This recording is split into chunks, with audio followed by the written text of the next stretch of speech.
Hello good morning student. आज जो है ना, आज का जो मैथ का टॉपिक है परिमेय संख्या का, हम लोग जो है ना अध्ययन करेंगे। परिमेय संख्या क्या होता है उसके बारे में समझेंगे।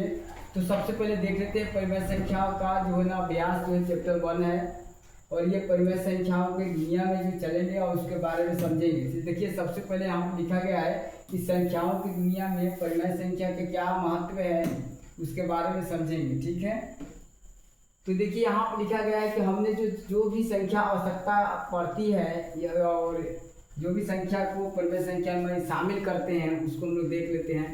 तो सबसे पहले परिमेय संख्या अगर करना है तो प्राकृत संख्या को जानकारी होना चाहिए। प्राकृत संख्या में क्या होता है, तो गिनती की संख्या को प्राकृत संख्या कहते हैं। जैसे कि यहाँ पर हो गया 1 2 3, ठीक है, 4 डॉट डॉट डॉट। तो प्राकृत संख्या में जो है ना नेचुरल नंबर को परिमेय संख्या में शामिल कर दिया जाता है। तो नेचुरल नंबर भी परिमेय संख्या में है। उसके बाद पूर्ण संख्या बात करें, पूर्ण संख्या, तो पूर्ण संख्या में जो है 0 शामिल कर दिया जाता है गिनती की संख्या के, तो उसको हम क्या कहते हैं, पूर्ण संख्या कहते हैं। और पूर्ण संख्या भी परिमेय संख्या में आता है। इंटीजर शामिल कर ले तो इंटीजर भी परिमेय संख्या में आता है।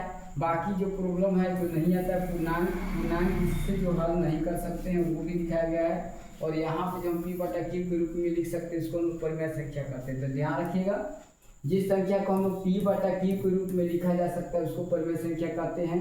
और q जो है नॉट इक्वल टू 0 होना चाहिए। और एक और कंडीशन यहाँ पर बनता है कि जो है q और p का जो मान है, मान जो है ना 1 होना चाहिए, उसी को परिमेय संख्या कहते हैं। ठीक है, तो ये परिमेय संख्या का जो है ना छोटी सी एग्जाम्पल है। अगला स्लाइड में देख लेते हैं परिमेय संख्या को क्या है, इसको बारे में जान लीजिए।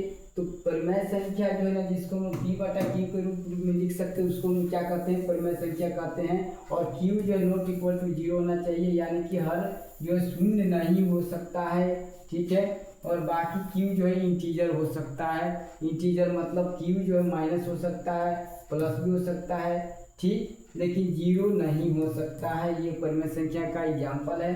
और ये देखो पूर्णांक जो है ना, पूर्णांक हो सकता है p।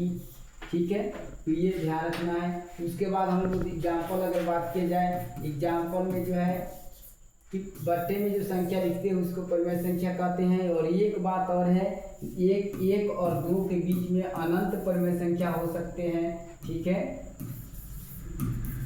तो ये बात ध्यान में रखना है। जो p/q के रूप में लिखा जा सकते हैं उसको हम परिमेय संख्या कहते हैं, चाहे वो प्लस हो चाहे माइनस हो, यह बात ध्यान रखना। ठीक है, और यहाँ पर कुछ इम्पोर्टेंट रूप का बात दिया गया है कि सभी पूर्णांक जो है ना भिन्न है और उसको परिमेय संख्या लिखा जा सकता है।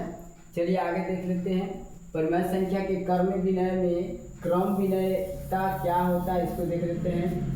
तो ये कुछ रूल होता है परिमेय संख्या का। जैसे सबसे पहले हो गया ये योग का रूल होता है। अगर 2 परिमेय संख्या का योग किया जाए, ठीक है, और उसको जो है ना योग करके मान अगर बदल के योग किया जाए तो वो जो है ना सामान्य रहता है। ठीक है, और यहाँ पे अवकलन मतलब घटाव देखा जाए तो घटाव में 2 परिमेय संख्या का जो है ना ये में कर्म विनय नियम नहीं हो सकता है। ठीक है, उसके बाद गुणा में जो है गुणा में कर्म विनय हो सकता है। उसके बाद भाग में जो है कर्म विनय नहीं हो सकता है। और छोटी सी एग्जाम्पल है, आप लोग उतार दीजिए। ठीक है, तो थैंक यू वेरी मच।